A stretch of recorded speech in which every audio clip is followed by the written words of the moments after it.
Kampuliriza omulungi nkwaniriza mu katabo kaffe zinunula omunaku. Katono nnyo okujjukiza we twakoma mu kitundu kyaffe ekyayita munnange nga tuwerekeddeko omu ku bakanyinimu era munnange ne tugwibwako ekyekango ky'okubeera nga twalumbibwa empologoma ku bugenyi gye twali tukyadde. Bw'etyo n'ebeera nga yasobola okuba nti yatta omwana so ne mukanyinimu n'ebeera nga yamumezesa ogusembayo. Twali twagala okukuba enduulu nnyinimu n'atukomako mangu nti temukuba nduulu, empologoma bwe nadda ffenna ejja kututta, mugireke ekomeko abo banaagimala. Ate munnange nga naffe tubunira.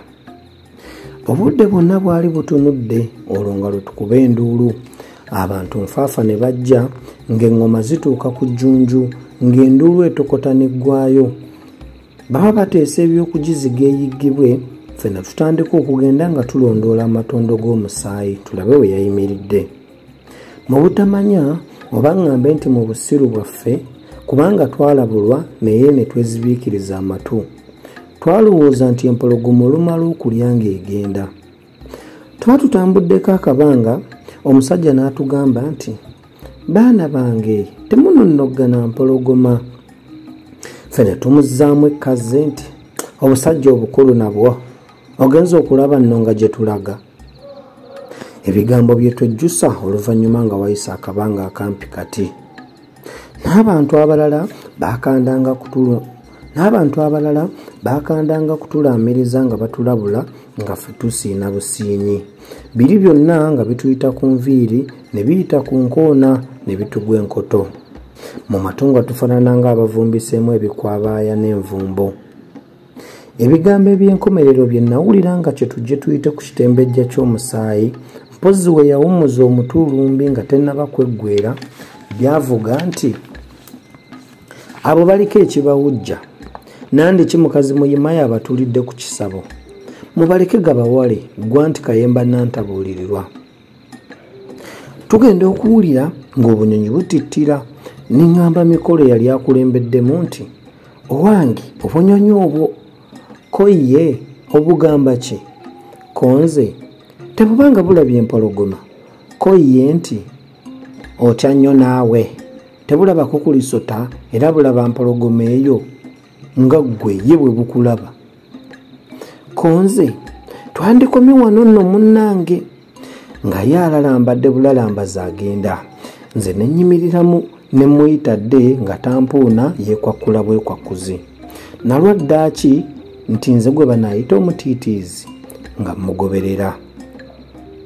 Mba mutuukako nti nga ndaba ayimirira, gye nakuba amaaso nga ndaba empologoma egamuyegese etigumbi egavulumula bulala. Singa ettaka lyali limira muntu lyandimize. Bwe yagolokoka wansi n'etenga omukira ng'eringa etusaba tujaamuke oba etubuuza ensonga etwetatankiriza okusala mu tulo twayo n'ekitunaayisizza mu mbuga yaayo. N'etenga nnyo omukira ne giyinaza ensisi n'eryoka erya mu matama, konze wano wafiira muloge nga nti agira. Yalaba mbeteggera n'egamba nti togenda nange ne ŋŋenda, tuli bukwata obw'amalusu n'eddookooli. Ekibowabowa nakyo kigambye nti kanyambe munnange bwe tufuuwa, kinjodde amagulu gombi okugenda okutemya n'okuzibula, vaawo naawe nga ndi ku ttaka. Nti tibanyeeko okwetaakuluza nga nfuuyira ndiga malenge. Ensolo bwe yantuukako neddira ekibatu kyayo n'ekisimbira ddala ku luba, oba kyali kya kkono oba kya ddyo nange saamanya. Awo neemagamaga erabe omukambwe Namiga agiwuunako bagende naye oluwunguko.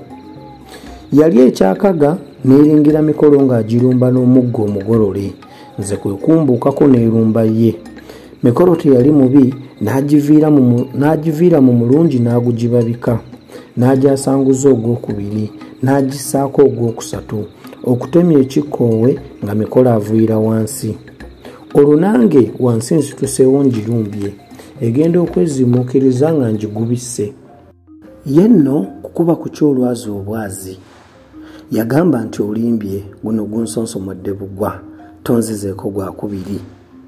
Ennumbye bwe ŋŋenda okugalula nti omuggo n'enserera ekigwo kya bugazi kyengudde n'enkoona enywedde ndyokanga n'engwa. Ekigwo ekyo kye kyamponya kubanga empologoma bwe yalaba nga ludde omuggo n'ebuuka ejja enkwate mu kifuba. Mu kiseera ekyo kyennyini wengwira nga naye era alidde enkwate.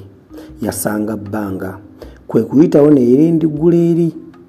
Naye bakunkwata amaanyi ago ge yali ereese ekigwo kye yandinkubye kyokka ndowooza kyandimaze okunzita.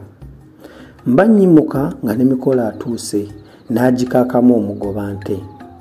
Ensolo teyamuganya kugizzaako gwakubiri nga bali nayo n'ebewera ennemba. Baba bazuzumba n'enjirumba. Yalaba nga ludde omuggo n'ebuuka ku mikolo ejja engweko embetente. Kazzi olwo yeesimira ntaana yaayo. Eba ekyali mu bbanga ne neesendako katono nti nempita n'ag'omu buto ne ngiseseggula omuggo gumuguti mu mabirizi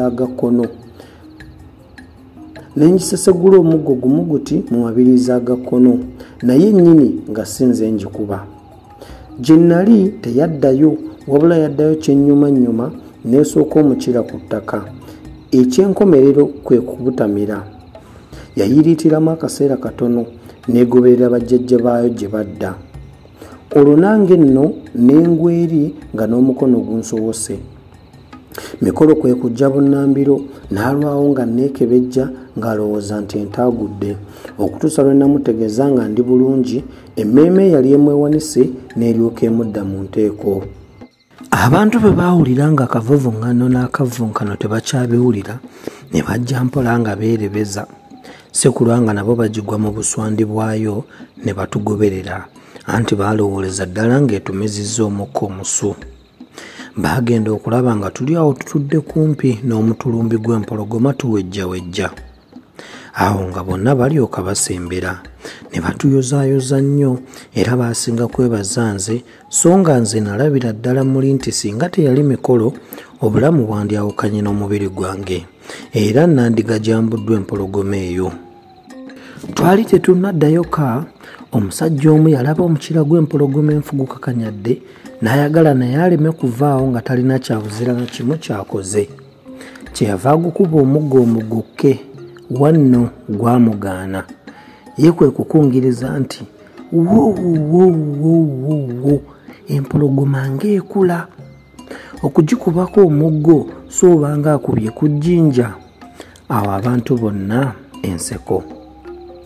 Mbwe ddiba baalitwalira kabaka n'ennyama y'empologoma tewasigala kafi. Buli yafulumanga eri nti bansalireko ekifi kya ddagala ly'abaana bange. Naye saddayo kubuuza ndwadde ennyama y'empologoma gy'eroga. Ampuliriza omulungi, nzikiriza tukomaawo olwaleero. Tusisinkana omuluuyi omundi bw'anaabanga akkiriza lugaba akuuma atakumira mpeera.